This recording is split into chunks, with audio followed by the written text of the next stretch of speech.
بسم اللہ الرحمن الرحیم۔ یوٹیوب چینل انٹرسٹنگ سٹوری کے معزز ناظرین کو السلام علیکم ورحمۃ اللہ وبرکاتہ۔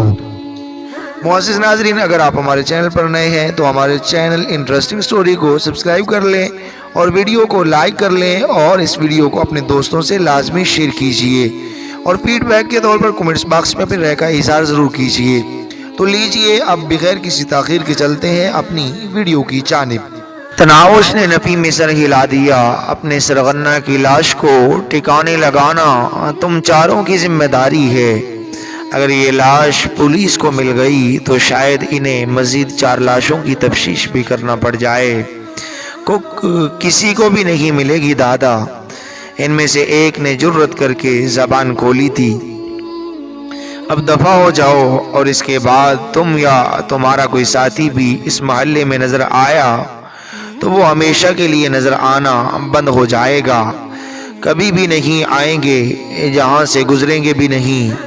چاروں پر ابھی تک لرزہ طاری تھا۔ جرم کی دنیا میں کبیر دادا کا نام کسی تعارف کا محتاج نہیں تھا۔ زیر زمین حلقوں میں وہ ایک افسانوی کردار جیسی شہرت رکھتا تھا۔ ان کے وہم و گمان میں بھی نہیں تھا کہ اس عام سے محلے کے سب سے غریب گھر میں وہ ایک دم یوں آ کر بیٹھ جائے گا اور وہ لڑکی جسے پچھلے 1.5 سال سے وہ تنگ کرتے آ رہے تھے اسے اپنی بیوی کا خطاب دے دے گا۔ کبیر دادا نے ہاتھ کے اشارے سے انہیں دفع ہونے کا کہا اور تناوش کی طرف متوجہ ہوا۔ میرا خیال ہے میرا کام ختم ہو گیا ہے۔ جی ہاں، بس ایک چھوٹی سی رسم باقی ہے، اطمینان بھرے لہجے میں کہتی ہوئی اس نے سر پر دوپٹہ درست کیا اور مولوی محبوب الہی کی طرف متوجہ ہوئی۔ چاچا جان، ہمارا نکاح پڑھا دیں۔ مولوی محبوب الہی کی آنکھوں میں شدید حیرانگی کی لہریں اٹھی، مگر اس نے کوئی سوال پوچھنے کی بجائے وہ بسم اللہ پڑھ کر نکاح کا خطبہ پڑھنے لگا۔ خطبہ پڑھتے ہی اس نے کبیر خان سے نام ولدیت پوچھ لی تھی۔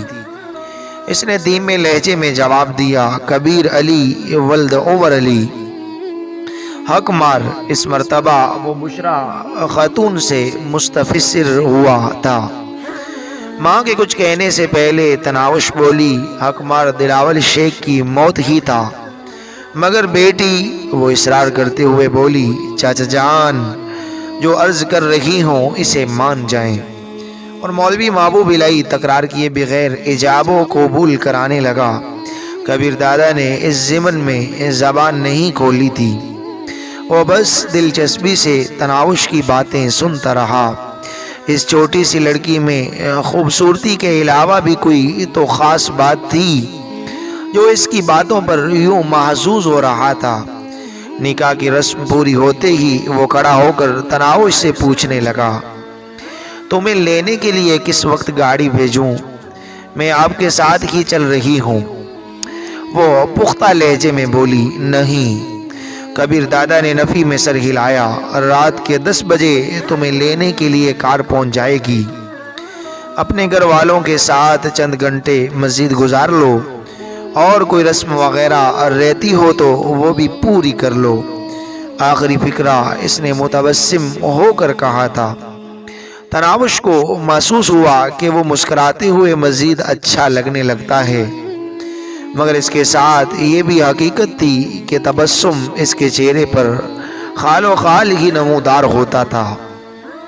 اس کے رخصت ہوتے ہی مولوی صاحب نے بھی جانے کی اجازت مانگی۔ مولوی محبوب الہی کے سامنے سر جھکاتے ہوئے وہ ممنونیت سے بولی، چاچا جان آپ کے احسانات ہمیشہ قرض رہیں گے۔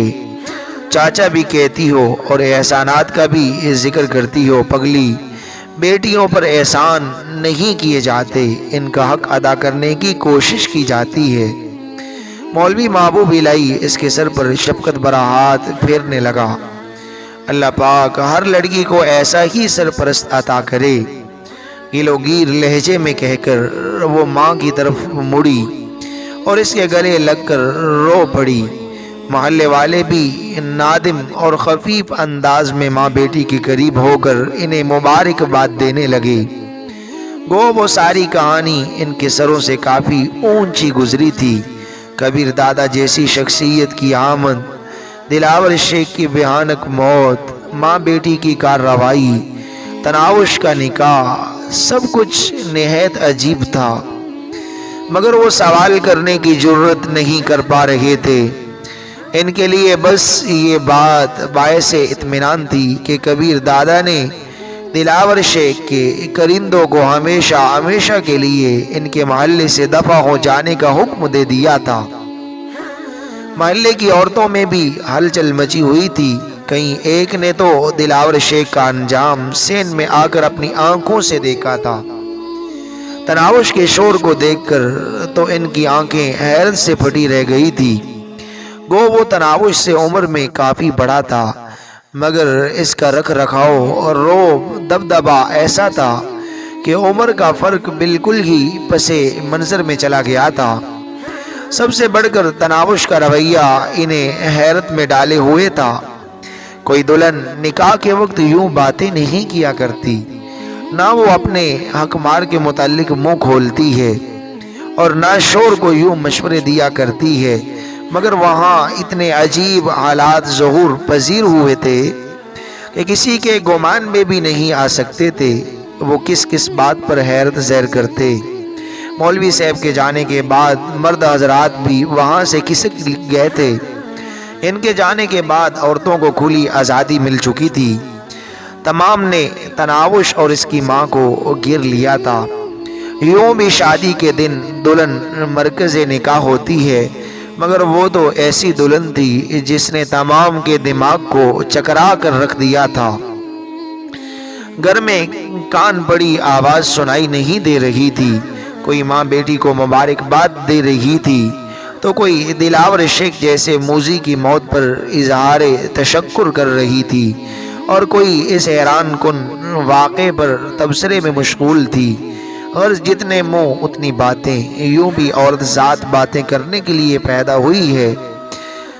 سننا اس نے کسی کی نہیں ہوتی، اپنی کہے جانا اور دوسرے کی سنے بغیر سر ہلاتے جانا عورتوں کی عادت ثانیہ ہوتی ہے، اور اس وقت وہاں اس عادت کا بھرپور طریقے سے اظہار ہو رہا تھا۔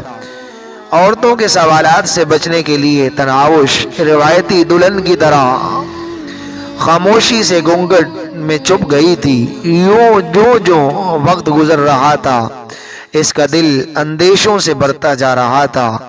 کبیر دادا جیسی شخصیت کے بارے سوچ کر اس کی رئی سے ہمت جواب دیتی جا رہی تھی۔ دلاور شیخ کا انجام تو اس کی تمنا کے مطابق ہو گیا تھا، مگر اپنی زندگی سے اندھیروں میں گم نظر آ رہی تھی۔ نہ جانے کبیر دادا نے اسے کتنا عرصہ اپنے پاس رکھنا تھا۔ یہ بھی ممکن تھا کہ اگلے دن کا سورج طلوع ہونے تک وہ طلاق کے 3 الفاظ کا تحفہ لیے گھر کی دہلیز پار کر چکی ہوتی۔ ایسا ہونے کی صورت میں ماں بیٹی لوگوں کا سامنا کیسے کرتی؟ تمام نے یہی کہنا تھا کہ بڑے گنڈے سے اپنی عزت کا سودا کر کے چھوٹے گنڈے سے عزت بچانے کا کیا فائدہ؟ کیوں نہیں ہے فائدہ؟ اس نے زور و شور سے اپنی اس سوچ کی مخالفت کی تھی۔ میں نے اپنے باپ جیسے بھائی کی موت کا بدلہ لینے کے لیے یہ قدم اٹھایا ہے۔ پھر کبیر دادا سے میرا نکاح ہوا ہے، اور نکاح کے بعد ہر مرد اپنی بیوی کے جسم کا حقدار بن جاتا ہے، تو کبیر دادا کو یہ حق کیوں نہیں مل سکتا؟ اور ہمارے ملاپ کو عزت فروشی کیسے کہا جا سکتا ہے؟ باقی رہی طلاق کی بات، تو وہ تو پہلی رات کی دلہن کو بھی مل جایا کرتی ہے۔ وہ دل ہی دل میں خود کو تسلی دیتی رہی۔ اس کی ماں عورتوں کے سوالات پر یہ سب میرے مولا کا کرم ہے کے علاوہ کوئی جواب نہیں دے پا رہی تھی۔ وہ خود خاموش بیٹھی آنے والے ہولناک وقت کو سوچتی رہی، کبھی خود کو تسلیاں دینے لگتی اور کبھی اپنے دل و دل میں اللہ پاک سے خیر و عافیت مانگنے لگتی۔ کبیر دادا کے بارے بھی اس کا دل متضاد قسم کے احساسات کا شکار تھا۔ ایک طرف وہ سوچتی کہ اچھا ہے جتنی جلدی طلاق دے اتنی جلدی ہی میں نارمل زندگی گزارنا شروع کر دوں گی۔ اس کے ساتھ ہی اس کی نگاہوں میں کبیر دادا کا پررعب اور مردانہ وجاہت سے بھرپور چہرہ گھومنے لگتا۔ اس نے کسی ایسے ہی کے تو سپنے دیکھے تھے، کوئی ایسا جو اسے زمانے کے ہر سرد و گرم سے بچا سکے، کوئی ایسا جو اس کی طرف بری نظر ڈالنے والے کی آنکھیں نکال سکے، کوئی ایسا جس کا سہارا پا کر دنیا کا ہر خوف اور اندیشہ اس کے دل سے زائل ہو جائے۔ اور وہ ایسا ہی تو تھا۔ دلاور شیخ جیسے گنڈے نے اسے دیکھتے ہی اپنی شلوار گیلی کر لی تھی۔ پولیس کے 5-6 محافظ، ساتھ پھرانے والے جسٹس کی ٹانگیں اسے دیکھتے ہی کانپنے لگ گئی تھی، تو کوئی اور کیسے اس کا سامنا کرتا۔ گھنٹے ڈیڑھ تک زیادہ تر عورتیں رخصت ہو چکی تھی، بس 2-3 پڑوسنے اور تناوش کی چند قریبی سہیلیوں کے علاوہ وہاں کوئی باقی نہیں رہا تھا۔ باقی عورتوں کی طرح اس کی سہیلیاں بھی اصل بات جاننے کے لیے بے چین تھی۔ عورتوں کے جاتے ہی وہ اس کے کمرے میں اسے لے آئی۔ اس کے ساتھ ہی سلمہ نے تمام کے ذہنوں میں مچلتے سوال کو الفاظ کی شکل دے دی۔ ارے کبیر خان کے متعلق تم نے جتنا بتایا تھا وہ اس سے کچھ زیادہ ہی شاندار شخصیت کے مالک نکلے ہیں۔ سچ بتاؤ ایسا دلہا کہاں سے ڈھونڈا؟ تناوش ہنسی، کیوں تمہیں بھی کسی ایسی کی تلاش تھی؟ سلمہ حسرت ناک لہجے میں بولی، اللہ پاک کی قسم کوئی ایسا ملے تو خوشی سے مر نہ جاؤں۔